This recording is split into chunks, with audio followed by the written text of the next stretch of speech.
ত্রয়োদশ জাতীয় সংসদ নির্বাচনের পরিবেশ ও প্রস্তুতি পর্যবেক্ষণ করতে নির্বাচন কমিশনে বৈঠক করেছে ইউরোপিয়ান ইউনিয়নের প্রাক নির্বাচনী পর্যবেক্ষণ টিম। সোমবার আগারগাঁওয়ে নির্বাচন ভবনে ইলেকশন এক্সপ্লোরেটরি মিশন নামে একটি ৮ সদস্যের একটি প্রতিনিধি দল নির্বাচন কমিশনার আবুল ফজল মোহাম্মদ সানাউল্লাহ ও ইসি সচিবালয়ের কর্মকর্তাদের সঙ্গে বৈঠক করেছেন।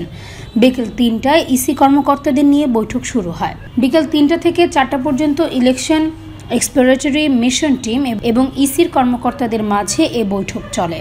ইসি কর্মকর্তারা জানান, ইইউ প্রাক নির্বাচনী পর্যবেক্ষক দল ত্রয়োদশ জাতীয় সংসদ নির্বাচন সম্পর্কে সরকারি ও বেসরকারি বিভিন্ন অংশীজনের সঙ্গে আলোচনা করার পাশাপাশি ইসির সঙ্গে এই বৈঠক।